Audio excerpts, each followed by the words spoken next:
Soy yo, Mantegna. Un filósofo antiguo dijo una vez que todos los caminos conducen a Roma. En una época fue cierto. Hace 2000 años, todas las carreteras llevaban hasta el más grande imperio conocido por el hombre. La historia del Imperio Romano comienza con la tumultuosa fundación de la ciudad por Rómulo y Remo.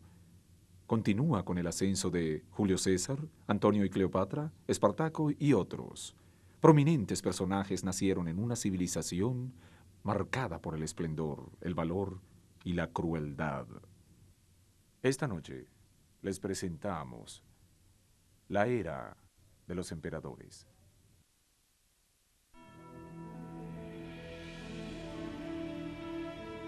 La República de Roma.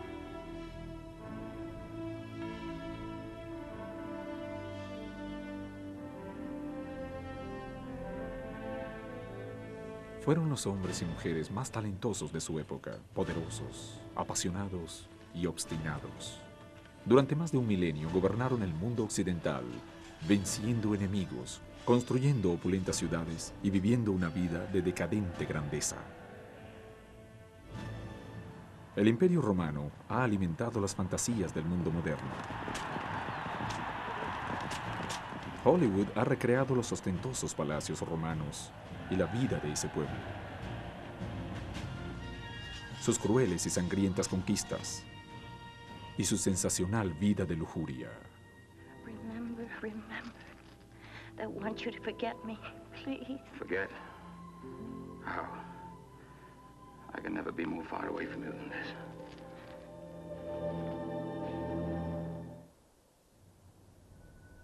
El verdadero Imperio Romano nunca podrá ser repetido.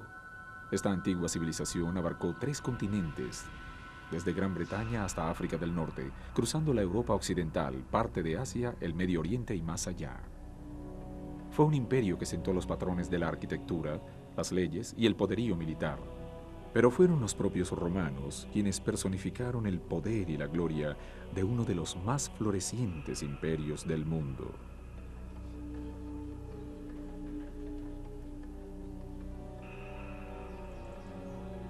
Los orígenes de esta civilización yacen en el mito y la leyenda. La mayoría de los romanos piensan que la vida de sus antepasados comenzó en los bancos del río Tíber, en la región que actualmente se conoce como Italia. En el siglo VIII a.C., la hija del rey latino Numitor dio a luz unos gemelos a los que llamó Rómulo y Remo. Pero el hermano del rey temía que los infantes le arrebataran el derecho al trono, y en un arrebato de furia arrojó a los gemelos en las heladas aguas del río.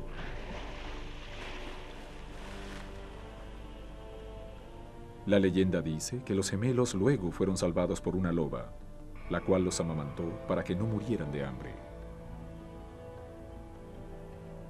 Para el 753 a.C., Rómulo y Remo eran ya adultos, y fue entonces cuando fundaron una ciudad a la que llamaron Roma. Pero su lado fraternal no perduraría.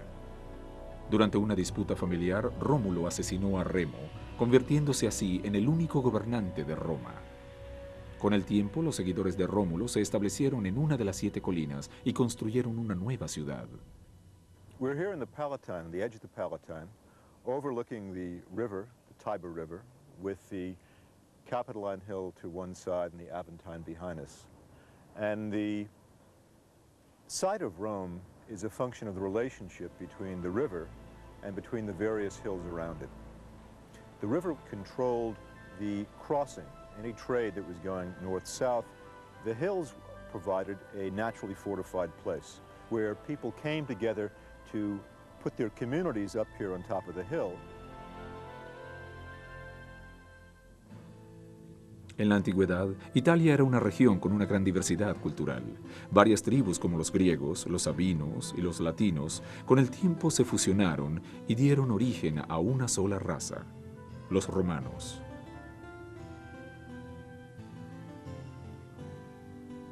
Los antiguos romanos vivían en pequeñas comunidades pertenecientes a las ciudades-estado.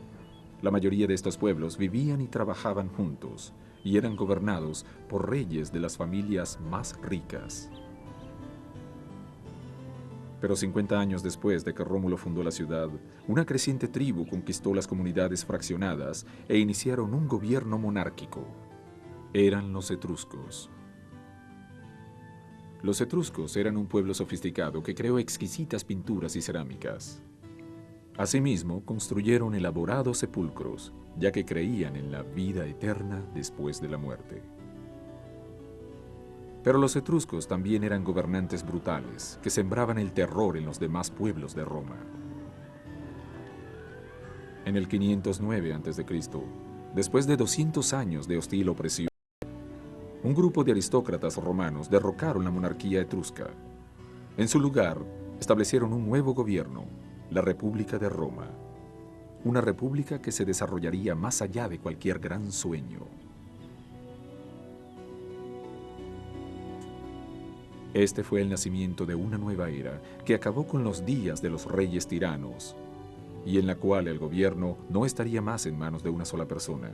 El nuevo gobierno fue dirigido por 2 cónsules, mientras que los magistrados compartían el poder de la república, haciendo las leyes y supervisando los casos legales. Cada año el comité de senadores elegía nuevos cónsules, quienes tomaban las decisiones en la política del gobierno.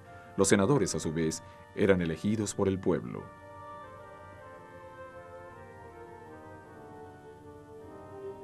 La República de Roma tenía 2 clases de ciudadanos: los plebeyos, que eran el pueblo en general y trabajaban como mercaderes, artesanos y agricultores, y los patricios, que eran la clase elitesca y tenían el poder político. Like so much else that the Romans did, it was largely unplanned. There was no constitutional convention. There were no Jefferson or Madison or Franklin. There was no written document. The overthrow of the last Etruscan king meant that Rome established a republic. But the ironic thing about that is that the power of the consul, of each of the consuls, was basically modeled on that of the Etruscan king whom they'd overthrown. The difference was, and it's a major difference, is that there were 2. Los plebeyos reclamaron que el nuevo sistema de gobierno no era mejor que el anterior. A pesar de que a los plebeyos se les permitía votar, solo los patricios podían optar por los cargos públicos. En el 471 a.C., los plebeyos crearon un tribunal para el cual se elegía 10 hombres que representarían a su clase contra cualquier opresión por parte de los patricios o cónsules. En el 450 a.C., se estableció un sistema de leyes llamado las 12 tablas para proteger los derechos de cada ciudadano. A través de los siglos, las leyes se convirtieron en una prestigiosa profesión. Cicerón, un hombre procedente de una familia de modesta fortuna, se convirtió en uno de los oradores y legisladores más prestigiosos de Roma. His parents were not noble, they were not in the Senate. He's one of the few people who manages to obtain that all on his own. He is the finest orator in Rome. He's the lawyer everyone wants. And in an age when everyone is being sued and litigated against for various reasons, Cicero is the man you go to. This makes him extremely valuable and an ally of all sorts of powerful people. Al igual que los abogados modernos, Cicerón era un dedicado defensor público que escenificaba dramas en la corte. Durante uno de sus juicios, contrató a huérfanos callejeros, quienes se suponía que eran los famélicos hijos de la mujer que estaba defendiendo en contra de su esposo. Cicerón se dirigió al jurado. Hoy voy a centrarme solo en la inocencia de mi cliente. Por eso voy a ignorar el hecho de que el acusador de este caso es un infame timador que golpea a su esposa y roba a las abuelas inocentes.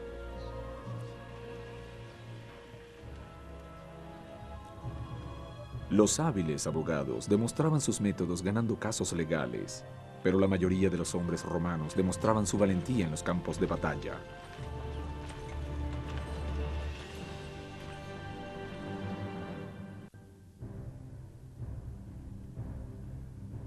Entre los siglos V y II a.C., Roma había expandido su influencia más allá de las fronteras de Italia. Cada uno de los 2 cónsules formó un poderoso ejército dividido en legiones de hombres de varias clases. Las legiones romanas se convirtieron en las más feroces máquinas de lucha que el mundo había visto. En su búsqueda inicial para despojar a los territorios de sus riquezas, estos soldados comenzaron a abrirse camino para romanizar el mundo. Con el tiempo, Los territorios conquistados por ellos se convirtieron en provincias de Roma. As the Roman Empire expands, the provinces are always important because they bring in more booty. The Roman system is not, early on, is not to conquer, to make people citizens and to tax them. It's to simply lead the provinces for everything they possibly can, and all this wealth ends up back in Rome. Para el siglo II a.C., el ejército romano había conquistado la mayor parte de la cuenca del Mediterráneo, incluyendo Grecia, parte de África del Norte, España, Asia y el Medio Oriente. Con el tiempo, los cónsules eligieron gobernadores para supervisar estas provincias. Eventualmente, a la mayoría de los pobladores se les permitió ser ciudadanos romanos. When the Romans conquered an area, what they would do was let the citizens of these conquered areas participate in measured ways in further Roman conquests. What the Romans did not do, and this sets them apart from other peoples in the ancient world, was tax the Italic peoples who they conquered. Instead, what they asked these communities to give was their sons. That is, the Romans asked for a certain number of troops to be provided each year to fight along with the Roman army under Roman command. But it also allowed the conquered peoples to participate in the success of war. That is, soldiers going out from these communities came home after their victories with booty, bringing new wealth in the community. Gran parte de estas riquezas fueron llevadas a Roma, la capital del imperio. Entre el botín se encontraban maravillosas estatuas y relieves para decorar el foro, el centro cívico de la ciudad. Para el año 100 a.C., en el foro abundaba la actividad y la agitación. Los oradores ofrecían discursos públicos delante de los senadores. Los ciudadanos rezaban y ofrecían sacrificios en los numerosos templos públicos consagrados a los dioses paganos como Júpiter, Minerva y Apolo. El foro se convirtió en un monumento a la grandiosidad, un símbolo sagrado del creciente poder y la riqueza de Roma. As you walk through the Forum, you wouldn't have seen what we often see in movies, this sort of pristine, white, sober landscape. You would have seen a riot of color, actually. We also have to remember that Rome was a vertical city. The Romans invented the skyscraper. It may have only been 4 or 5 stories tall, but many people lived in tenements that were at least that tall.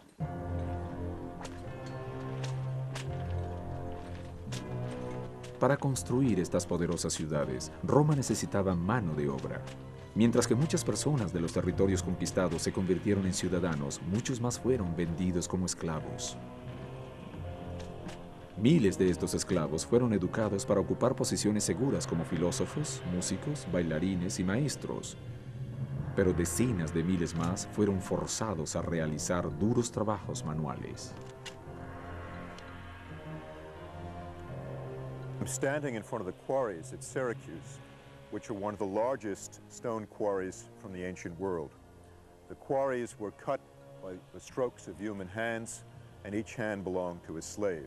But the jobs that were most dangerous and no one else would do were the jobs that slaves had to do.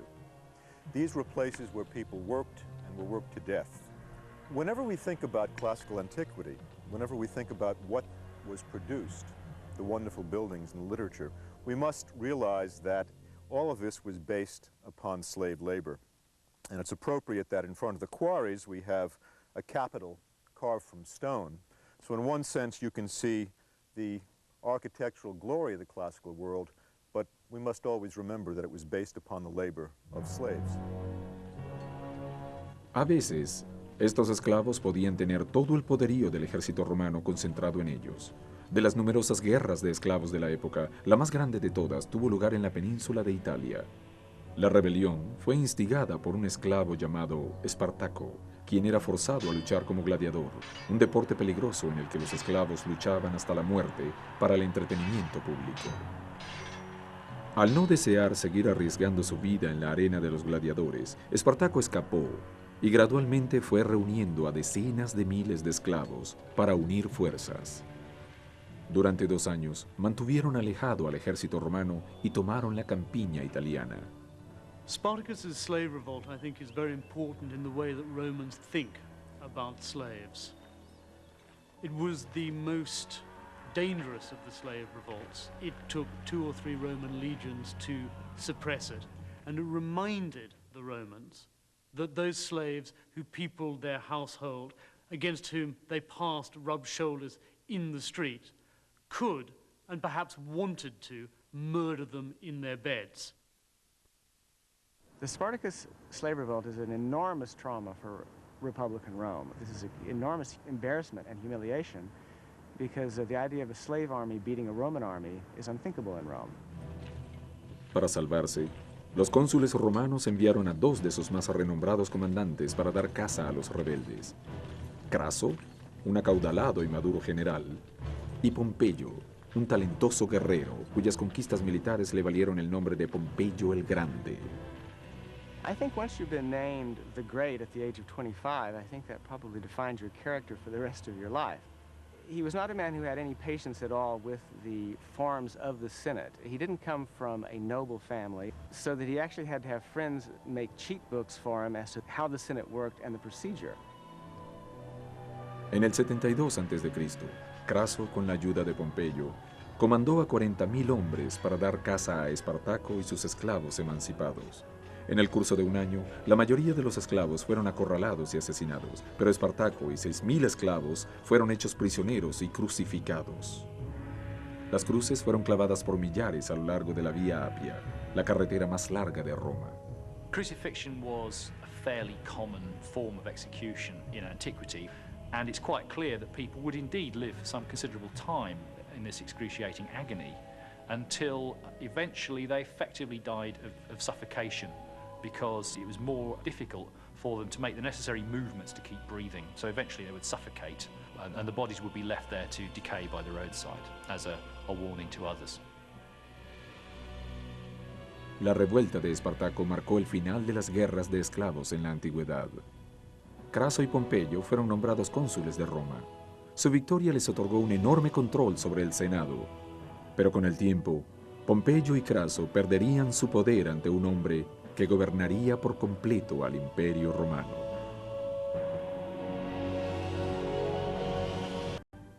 En el siglo I a.C., el Imperio Romano sería testigo del ascenso de uno de los más grandes líderes de la historia.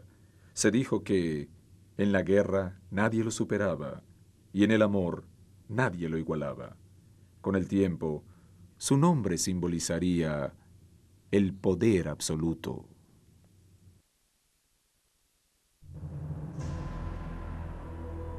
Se llamaba Cayo Julio César, pero llegaría a ser conocido como el dictador del mundo mediterráneo. Nació en el seno de una familia patricia en el 100 a.C. Sus padres eran férreos disciplinarios que golpeaban a su hijo frecuentemente con el fin de formarlo para la edad adulta. César se desarrolló como un hombre alto, musculoso y con nervios de acero. Su vanidad física la expresaba abiertamente, así como su insaciable sed de éxito. A la edad de 18 años, César se alistó en el ejército y rápidamente alcanzó el rango de comandante. Estaba decidido a dejar su huella en Roma y en el mundo. Julius Caesar is driven by ambition, pure and simple. This is a quest for power. This is a quest to out Alexander the Great. Alexander the Great, of course, had conquered most of the known world by the time he was 30. There's a famous story of Julius Caesar in Spain seeing a statue of Alexander the Great and bursting into tears, saying, "I am only 25 and I have not yet conquered anything." And I think it was this burning ambition not only to be as powerful as possible, but also in memory, in history, to stand above Alexander the Great. Julio César exigía absoluta lealtad de sus soldados, quienes eran espléndidamente recompensados por sus servicios. La primera conquista militar de César tuvo lugar en España en el 61 a.C. Sus brutales tácticas en el campo de batalla lo hacían una persona peligrosa para el Senado en Roma. Los senadores de la República, de manera renuente, recompensaron a César eligiéndolo como uno de los cocónsules de Roma. pero ni siquiera esta posición lo satisfizo. César deseaba tener mayor control sobre el Senado, que lo consideraba un guerrero hambriento de poder. En el 60 a.C., César propuso a los antiguos cocónsules de Roma, Pompeyo y Craso, formar un liderazgo tripartito dentro de la República. Con la riqueza de Craso y las influencias militares de Pompeyo, César estaba en capacidad de vencer toda la oposición senatorial. Los tres hombres crearon el primer triunvirato de Roma. César selló el pacto permitiendo que Pompeyo se casara con su hija Julia. César demostró ser tan astuto en el terreno político como lo había sido en el campo de batalla. Se colocó a sí mismo en la posición de hombre del pueblo al visitar los barrios pobres de Roma para ayudar a los necesitados. Esto no fue tanto un acto de virtud como una maniobra política en contra de los senadores conservadores, quienes aún lo veían como un intruso guiado por sus propios intereses y no por los intereses de la República. The citizens of Rome, I think, played an important part in Caesar's political ambitions. They, along with the army, were a significant element in the formation of his power base. He was always sure and certain that he wanted the support of the Roman people, and that he was always going to make sure that they were on his side. He spent some considerable effort, often through the organization of mob violence, to make sure that the city of Rome was always backing him.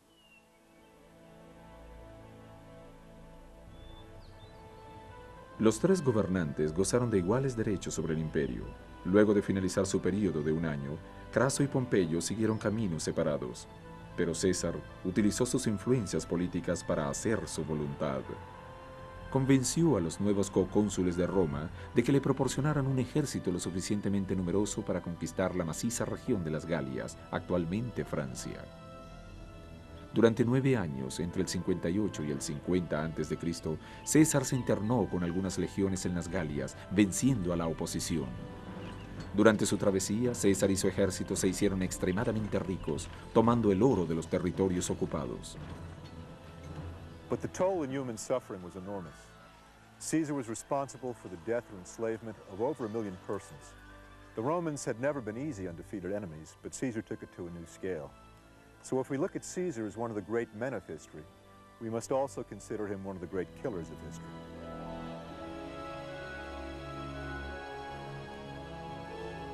La conquista de César en las Galias fue un momento crucial en la historia de Roma.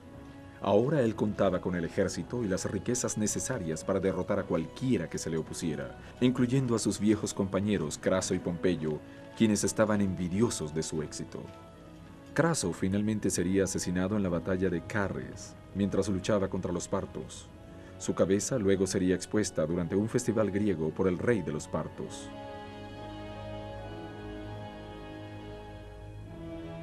De regreso en Roma, los dos cocónsules romanos para el año 50 a.C. mostraron hostilidad hacia César. Incluso Pompeyo se distanció de César y brindó apoyo a sus opositores en el Senado. The crisis came about in 49 when Caesar wished to return to Rome to run for office once again. His opponents would not let him run for office in absentia. He claimed this was a negation of his rights, and in 49 he invaded Italy. César declaró la guerra civil en Roma. Así se encaminó con sus legiones hacia el Rubicón, el río que separaba a Italia de las Galias. Allí, César se dirigió a sus hombres. Vamos a aceptar esto como una señal de los dioses y a seguir su llamado de venganza contra nuestros encarnizados enemigos.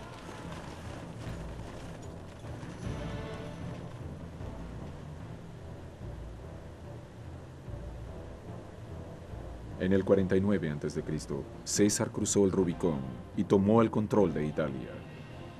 Pompeyo había abandonado Roma y movilizó a sus hombres en Farsalia, Grecia. César dio caza a su viejo compañero y urdió un ataque decisivo. La mayoría de los hombres de Pompeyo se sintieron intimidados por las tropas de César y desertaron masivamente. Luego de un feroz ataque, César salió victorioso.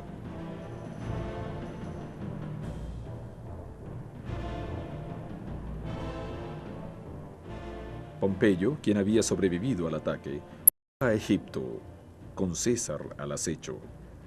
A su llegada a la ciudad portuaria de Alejandría, en Egipto, César fue saludado por el rey Ptolomeo XIII, de 10 años de edad, quien le presentó un obsequio, la cabeza de Pompeyo, un gesto de buena voluntad de los ciudadanos de Egipto para el héroe de Roma.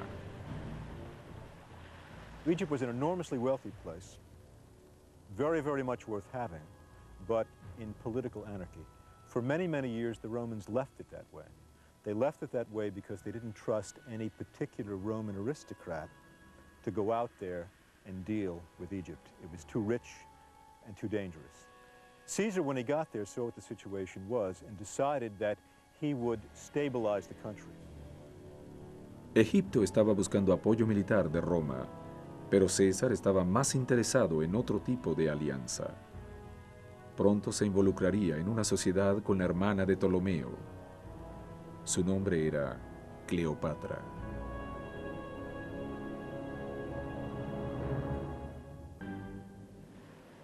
En el 51 a.C., Julio César se encontró en medio de un conflicto familiar. El rey de Egipto, Ptolomeo XII, había dejado el trono a su hijo de 10 años, Ptolomeo XIII, y a su hija Cleopatra, de 18 años. De los dos cogobernantes de Egipto, Cleopatra era la más talentosa. Era una mujer inteligente y sumamente educada para su época. Se sentía cómoda en compañía de los hombres poderosos. Pero las desavenencias y la decepción habitaban dentro del palacio. Con el tiempo, Ptolomeo exilió a Cleopatra de la ciudad en un intento por concentrar todo el poder para sí. Cuando Cleopatra se enteró de que César se encontraba en Alejandría, tomó la decisión de entrevistarse con él.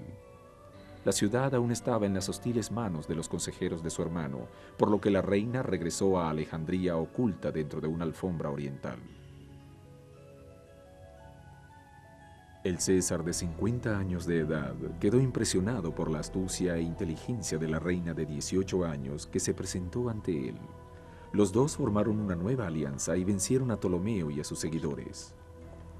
César y Cleopatra iniciaron una tórrida aventura amorosa. Pasaron semanas realizando románticos cruceros a través del Nilo al atardecer. Pronto, Cleopatra quedaría embarazada de César. Finalmente, César se vio forzado a abandonar a su amante egipcia, debido a que fue llamado para comandar otra guerra en Asia Menor. En el 47 a.C., el ejército de César sentó las bases para la batalla de Salam. Fue allí donde pronunció su célebre frase, Vini, vidi, vinci. Llegué, vi y vencí. En el 46 a.C., César regresó triunfante a Roma. Cleopatra y su pequeño hijo, a quien llamó Cesarión, lo acompañaron. El pueblo romano convirtió al héroe de guerra de 54 años en dictador de Roma. Los ciudadanos de la oposición solo votaban en época de guerra civil u otra crisis política. Pero mientras que a César se le rendían honores, su nueva amante, Cleopatra, era vista con suspicacia. Cleopatra was viewed as a threat to Roman society because she opposed all that decent Roman womanhood stood for. She was renowned for her sexual license and her sexual practices. It was as though the Roman matron, solidly in her domestic setting in Rome, was threatened by this Eastern siren. Cleopatra was bad news. No era la primera vez que César tomaba a una mujer como amante. A pesar de que César estaba casado con su tercera esposa, Calpurnia, el adulterio era legal para el hombre, mas no así para la mujer, por lo que César se aprovechó de su libertad. Julius Caesar, apart from being a great politician, a great military man, a great administrator, seems also to have been a very great womanizer. Caesar's reputation for his affairs with women, for being a real ladies' man, was so great that in his last years, there was a proposal that Caesar be given the right, the privilege, the possibility of having a sexual relationship with any woman he chose, as many women as he chose. And this surely, even if the story isn't true, is a reflection on the reputation Caesar had. I think Caesar must have been a very sexy man. That there are stories when he was on campaign that the soldiers would sing a song as he was going into a town, and they would say, men, lock up your wives because Caesar is on his way. I think a man who had such extraordinary power as Caesar is an attractive proposition for many women. Más que su amor por las mujeres, César tenía un obstinado afán por demostrar su poder. Pasando por alto la aprobación del Senado, puso en marcha numerosos programas de reformas, incluyendo la cancelación de las deudas de los agricultores. Como visionario intelectual, instituyó el calendario juliano de 365 días y medio. Incluso el mes de julio fue llamado así en honor de su primer nombre. Las clases más bajas de Roma aplaudieron sus esfuerzos por mejorar sus vidas. Para ellos, nada de lo que él hacía era incorrecto. En el 45 a.C., en una muestra de gratitud sin precedentes, los ciudadanos romanos designaron al César de 54 años dictador vitalicio. Ahora, él representaba una amenaza mucho mayor para el gobierno de Roma, especialmente para los senadores, quienes consideraban que estaba amasando demasiado poder. Once he's become dictator, I think there is probably a change in his personality in a way. I think when a man attains that kind of glory and magnitude, I think he begins to sort of look down on institutions like a Senate and a republic, and thinking perhaps he does know best. El desaforado uso que César hacía del poder terminaría por perjudicarlo. Un grupo de senadores, encabezados por Casio y uno de los amigos más cercanos de César, Bruto, planearon su asesinato. La esposa de César, Calpurnia, le advirtió contándole acerca de un sueño suyo en el cual era asesinado, pero él desestimó las advertencias. En el idus de marzo del 44 a.C., César se dirigió al edificio del Senado. Casualmente entró en la Cámara del Senado sin sospechar el destino que le aguardaba. Entonces, repentinamente, los asesinos lo atacaron. Un grupo de senadores hirieron al César con sus dagas. El violento acto se consumó furiosamente. Luego de soportar 27 heridas fatales, el César finalmente cubrió su rostro con su túnica y falleció.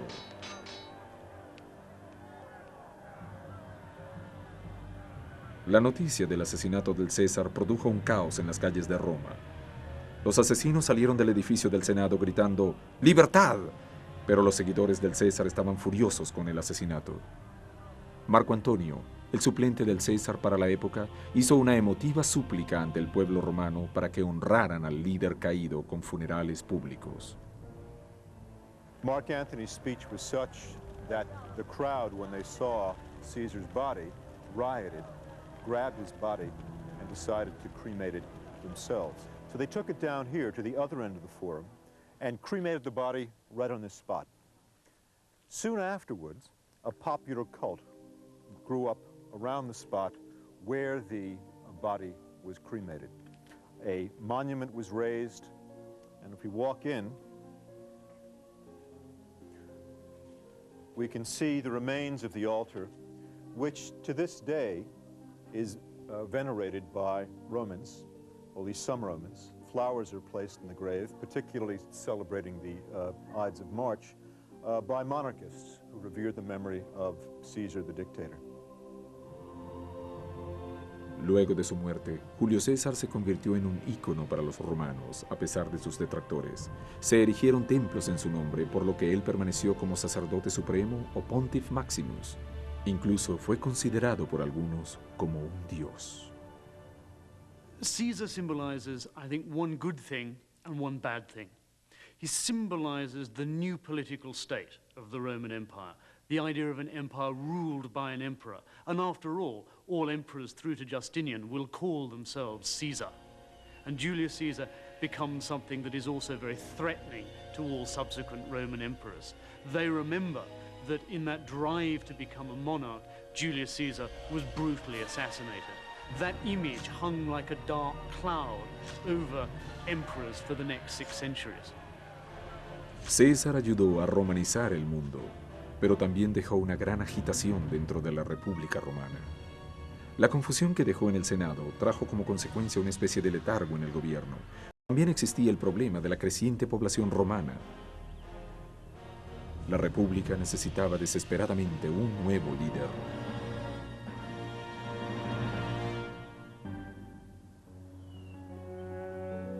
En medio del caos que siguió al asesinato de Julio César en el 44 a.C., toda Roma estaba ansiosa por encontrar al que sería su sucesor.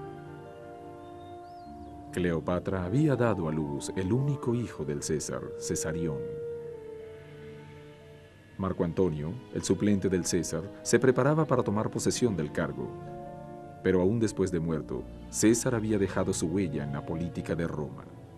De manera póstuma, había adoptado al nieto de su hermana, el desconocido de 19 años, Cayo Octavio, quien se convertiría en heredero de la Roma del César.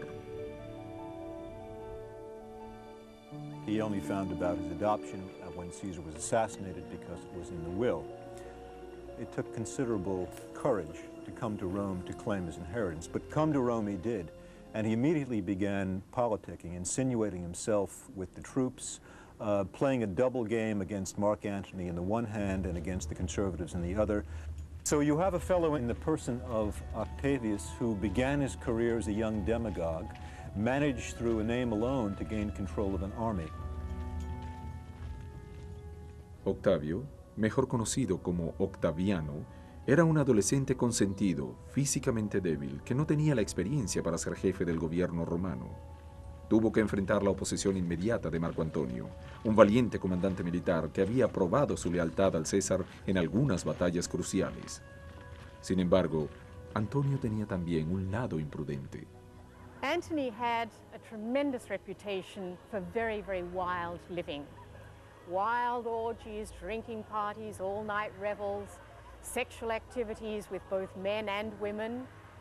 We have a very violent attack against all aspects of Antony's private life as well as his public life by the great orator and politician Cicero, who calls Antony a drink-sodden, sex-ridden wreck.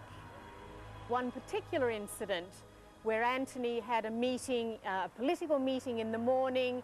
He was so hungover by the extraordinary excesses of the night before that he actually attended the meeting still drunk, still hungover, and vomited up into his toga in the middle of the meeting. Octaviano un día utilizaría este comportamiento irregular de Marco Antonio para su propio beneficio. El adolescente era ambicioso y astuto.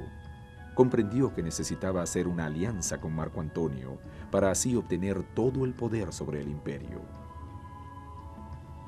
Octaviano planeó su futuro. Creó entonces el segundo triunvirato de Roma, junto con Marco Antonio y Marco Emilio Lépido, quien había sido gobernador de una provincia. Lépido pronto desaparecería de la coalición tripartita, lo que permitió que Octaviano y Antonio se dividieran el imperio. Octaviano se hizo cargo de las provincias de Occidente, que incluían España, Italia y las Galias. Marco Antonio se convirtió en comandante de las provincias orientales de África del Norte y Egipto. Siguiendo los pasos de César, Antonio finalmente formó una alianza con la reina egipcia Cleopatra. The first great meeting between Antony and Cleopatra is the famous one that took place in what is now the south coast of Turkey. Cleopatra, obviously by now a much more experienced woman, not as when she first met Caesar, sailing up the river in a great boat that was decorated with gold and purple drapes. She herself was supposed to have been dressed as the goddess Venus. There were musicians, there were perfumes, and that she sailed along the river to meet Antony, a great spectacle. Sus remos acariciaban el agua con sus destellos de plata, al ritmo de la música de las flautas. Plutarco. Cleopatra ya no lamentaba la pérdida de Julio César. La reina egipcia se enamoró locamente del ambicioso Marco Antonio. With her relationship with Julius Caesar, Cleopatra not only learned about love, but also learned how to manipulate powerful Roman generals. She learned a catalogue of exercises, sexual and political, which enabled her to ensnare Mark Antony. Of course, these things go both ways. The important thing about Julius Caesar, Mark Antony, and Cleopatra is that they all knew precisely what they were doing. If they fell in love, if they went to bed together, they all did it knowingly. This was a relationship between powerful individuals who all knew what the game was. Well, the liaison between Antony and Cleopatra, of course, is one of the most celebrated relationships in all of history. But what's more interesting is that Antony left Egypt after that, did not see Cleopatra again for 4 years. Obviously, he wasn't pining away for her. In fact, he got married during that time to Octavian's sister, Octavia. Marco Antonio esperaba que su matrimonio con Octavia demostraría su fidelidad hacia Octaviano. Pero finalmente Antonio abandonó a su esposa y regresó a Alejandría para sellar un pacto político con Cleopatra. Los dos amantes planeaban deshacerse del joven Octaviano y gobernar juntos el mundo occidental. Sin embargo, esta alianza le dio a Octaviano la oportunidad que había estado buscando. Octaviano comenzó a divulgar una despiadada campaña propagandística. Le dijo al pueblo romano que Cleopatra había hechizado a Antonio, que los dos amantes pasaban el tiempo en derrochadoras orgías y que Antonio estaba planeando otorgarle a ella la mitad del imperio romano. La campaña de Octaviano surtió efecto. Los ciudadanos romanos apoyaron la decisión de Octaviano de declarar la guerra a Antonio y Cleopatra. En la batalla de Accio, en el 31 a.C., las fuerzas militares de Octaviano derrotaron a los navíos de Antonio y Cleopatra en el mar Mediterráneo.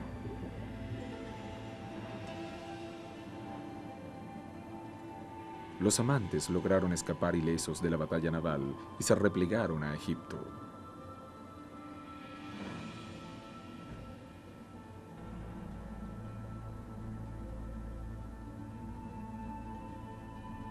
Antonio y Cleopatra sabían que Octaviano acabaría con ellos. En una decisión trascendental, Antonio se retiró a sus aposentos, empuñó su espada y se la clavó en el pecho. Su muerte fue lenta y dolorosa. Cuando Cleopatra se enteró de la decisión de Antonio de quitarse la vida, decidió hacer lo mismo. La reina egipcia se enrolló una serpiente venenosa en su brazo y recibió una pequeña mordida. In a sense, both Mark Antony and Cleopatra commit suicide in order to preserve their reputations. It would have been much worse for them if, for example, they had appeared in Octavian's triumph in Rome. They both make the most decent, the most noble exit from the political stage that they possibly can under the circumstances. Con Antonio y Cleopatra muertos, los hombres de Octaviano asesinaron al único hijo del César, Cesarión. Ahora nadie se interponía en el camino de Octaviano. La República Romana se había derrumbado. En su lugar, Octaviano estableció un nuevo sistema de gobierno, la República Romana Imperial. Octaviano vio su sueño hecho realidad. Se convirtió en el primer emperador y absoluto gobernante de la nación más poderosa que conoció el mundo antiguo.